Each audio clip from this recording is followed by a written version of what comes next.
About 6 months ago, I sold my drone, and I told myself I was just done with them. So when Antigravity got in touch about this, my first instinct was to say no. But I said yes anyway, and I think I know why. This video is sponsored by Antigravity.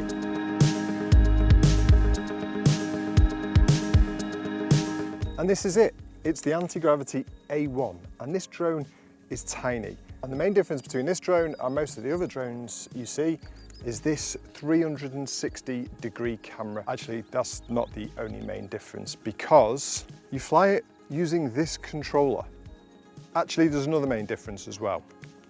You wear these.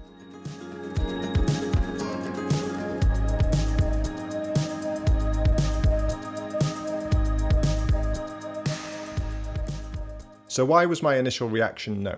Well, firstly, like I said, I sold my drone. I just barely ever used it. Secondly, I suffer really badly from motion sickness. And to fly this drone, you wear the goggles. The last time I wore goggles like these was to fly an FPV drone. I say last time, that was the only time. It didn't go well. I've also realised in making these videos that I've lost part of what pulled me into it in the first place. And that is that making videos should be fun. I wanted this whole video making process to be fun again. And this drone looked like an awful lot of fun. I just didn't realise how much fun it would actually be. So basically, because it's 360, I can see all around me just by turning my head. And using this controller, I can kind of point it to where I want to go, pull the trigger, and that's how you fly it. And it is so ridiculously easy to fly. You probably have to be careful where you're doing this as well. You wouldn't want to be doing this where you could fall off a cliff. This is honestly such good fun. Even if I look like this, apart from being in an actual aircraft, this is as close to flying as I think you're gonna get, because it does feel like you're flying. It feels like you're there in the sky. You feel really connected to it. And that's the problem I had with drones before, is you're just looking at it through a tiny screen and I felt like there was no real connection. But this, it's so much more immersive. I don't know whether I'm looking at the camera now or not. I can flick to pass through. I am still looking at the camera. It's also good to see if there's anyone about as well. I can hear something. There's a car. Where's the car? It's a quad bike on the road. There's literally no one about at all where I am. And whoever was on that quad bike has gone into this derelict barn behind me. I could see from where I was filming them just kind of walking around that, and I've not heard them go. And because I'm an absolute wimp, well, more because I've got thousands of pounds worth of photography stuff with me, I'm running away. Now, most of you have seen standard drone controllers and know what they look like, and they kind of resemble a gamepad for a PlayStation or something.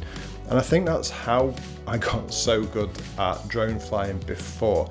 I played a lot of GTA, Vice City, and the helicopter missions in particular meant my drone flying at times was pretty good. But if you didn't waste your early 20s playing Grand Theft Auto like I did, you probably need quite a bit of practice to get good at flying a drone. Not with this one. Now, this controller, whilst it might look a little bit weird, is actually quite amazing because it's so intuitive. You've got a trigger that you literally pull to move forwards, and it only really moves forwards. It doesn't need to move side to side because it can see side to side with the 360 camera. The harder you pull it, the faster it goes, and then you basically just tilt and point it in the direction you want the drone to travel. Easier if I just show you how that works. Start recording the screen. It's got voice activation as well, so if you can't find a button or don't want to go into the menu, you can just use that. You just use that by holding down this, which is really good. Take a photo. Anyway, the controller. As you can see, there is a point on the screen, and that moves around depending on how I move this like magic wand pointer thing, and that is the direction of travel.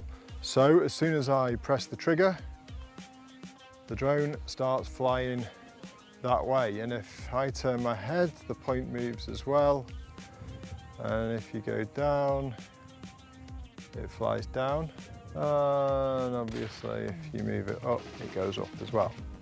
It is so much easier to get great shots with this drone because of the way it flies and because of the 360 camera, and the fact that when you come to edit that footage in post later, you can kind of reframe it however you want.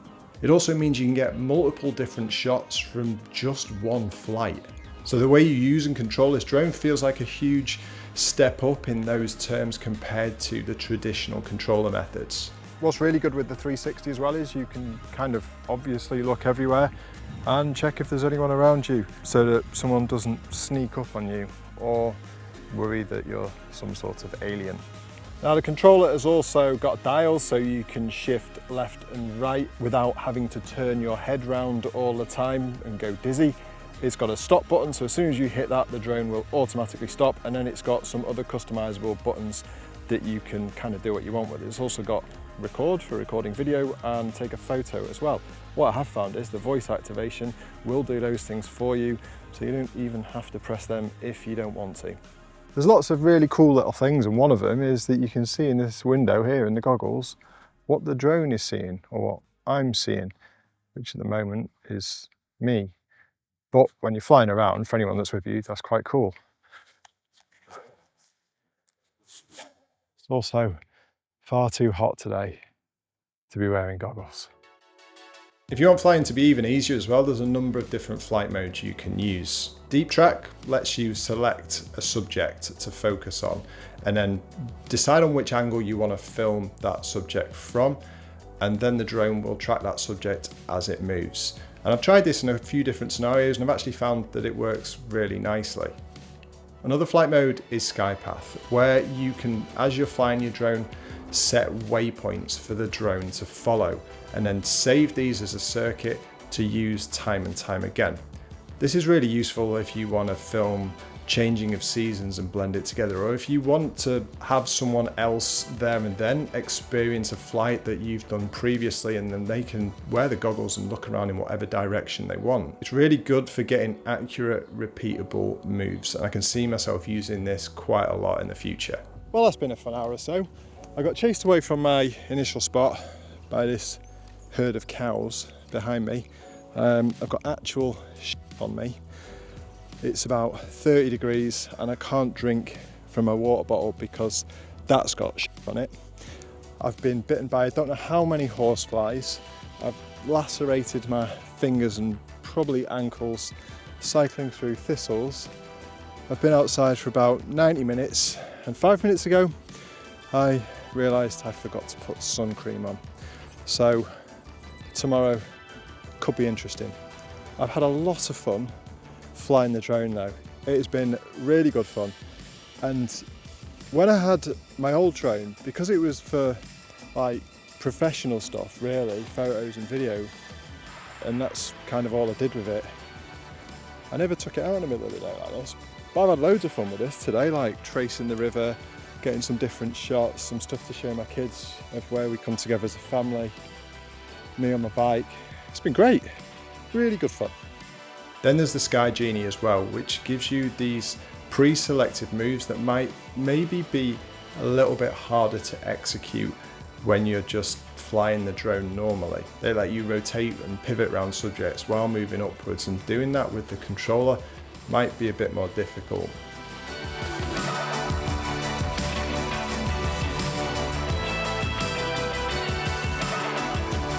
So I've been out for sunrise this morning and it has been absolutely beautiful. And I reckon I've been flying for nearly an hour, pretty much non-stop, and I do feel a little bit queasy. I think it is just because I've been wearing the goggles for so long, and I finished off doing a kind of FPV run down the road as well, which I think probably tipped me over the edge. I definitely felt okay for the majority of it though. It is nowhere near as bad as when I flew that Avata a few years ago, where I barely lasted 30 seconds. I'm going to quickly talk about the video quality, and it is 8K 30 frames a second. And what that means is it's got a camera on the top and bottom, and each of those cameras has got a 4K sensor, so added together is 8K. But 4K is a full 180 field of view, so when you actually crop into a scene, it's not the 4K that you'd maybe expect that would match up to a 4K camera that you're used to. Now, getting more than 8K out of a camera like this is going to be really difficult, so given it's a 360 view, it's actually pretty good. How you expose and record this footage is relatively limited. There's no 10-bit color, there's no log footage, so people that have used drones before to make cinematic videos will probably find this a bit limited. But you've got to remember that it's filming everything, like everything, and you can look back on everything at any point in the future as well.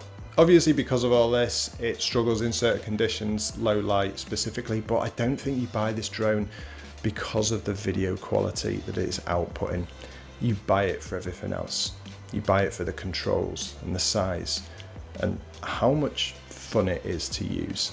Crucially, this drone only weighs 249 grams, putting it in a weight class with fewer restrictions. I'm going to quickly mention photos because I am a photographer, and the A1 does have a photo mode, albeit a little bit limited.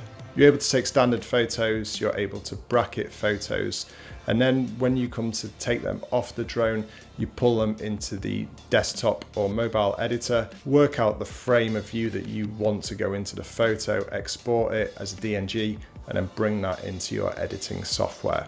Now, these photos, when they're exported, are quite small. Again, if you consider the sensor size and how much of the scene it's covering, when you take a small portion of that, it's not going to be a huge amount of megapixels. It's also a very wide view, so if you crop in further, you are going to lose detail. Again though, you probably aren't buying this for the photo mode.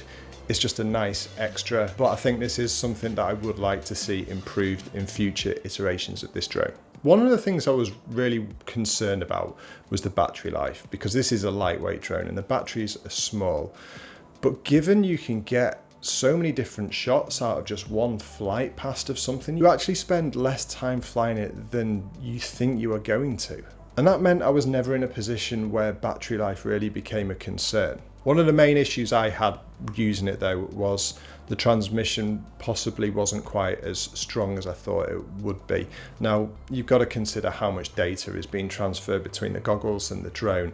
And there were quite a lot of times where I wasn't actually that far away, but because I was behind a tree or something like that, I lost transmission with the drone. Now, if it loses transmission, it will automatically return to the home point, but there were quite a few times where I was trying to do something specific and the transmission would go a little bit. Thought I just crashed into a rock then. Turns out it is safely returned to home and it was just a transmission error. There are also official repair centres in North America and Europe, so if you accidentally crash your drone into a tree or a rock, you got that peace of mind that it can be repaired locally. Now obviously I love the controller and the way you fly this thing, but I wish there was an alternative as well. I wish you could fly the drone without having to use the controller and the goggles. This would be my preference, but if you're out on your own and you want to film yourself, that becomes a lot more difficult with this method of controlling it. So having the option for a standard controller as well, would be a really cool addition. I have been told that a new controller for this drone should be coming sooner rather than later, so I'm looking forward to that. But none of these things stop me from enjoying using it. And that is one of the biggest benefits of this. It is so much fun to fly. And yes, you might look like a total weirdo, but I think anyone could fly this and pull cool looking footage off it. I mentioned the reframing that you can do in the free apps that allow you to edit the video. The fact that it's so versatile that you can get multiple clips off one fly past and you can reframe them easily for social media. The fact that the 360 camera just removes the stress of making flying mistakes or having jerky drone movements. This thing has got massive creative possibilities that I'm really looking forward to experimenting with more and more over the next few months. And then on the sickness thing, it's actually miles better than I thought it would be. Other than that one incident I mentioned, I didn't get any motion sickness using the goggles whatsoever. The only time I did was when I went on the pass through and then tried to move around and grab things. That really threw me off. That's actually quite disorientating, trying to do that. Probably better off just setting all that up and not walking around while these aren't on your face. It's not even on. Now it is. I think it's because I'm in control of where I'm looking and where I'm flying that it doesn't affect me. I don't know the biology behind motion sickness, but that's what I'm putting it down to. I actually love this little drone. It kind of makes you feel like you're flying, like you're there, like I'm so much more connected with what I'm doing that I didn't have before. The main thing that it offers is this drone makes me want to use it. It makes me want to put it in my bag and in my car and take it with me. My old one never really did that, and I've already used this more in just a few weeks than I did that one in about 3 or 4 years. If you're thinking about getting one of these, I'd say just do it, because honestly, most fun I've had with a piece of camera equipment, like I said, in I don't know how long. There's a link to the Antigravity A1 in the description below with a limited time offer of up to 25% off, and the first 10 orders using that link will get a free accessory. If you've got any questions at all about it, let me know in the comments below. Thank you for watching, and I will see you in the next one. Honestly, the last 2 days I've been out, just getting absolutely hammered by horseflies. I've got so many horsefly bites. They're horrible things. Fuck off. Anyone got any insect repellent tips? Comment below. Right, I need to get back to the car.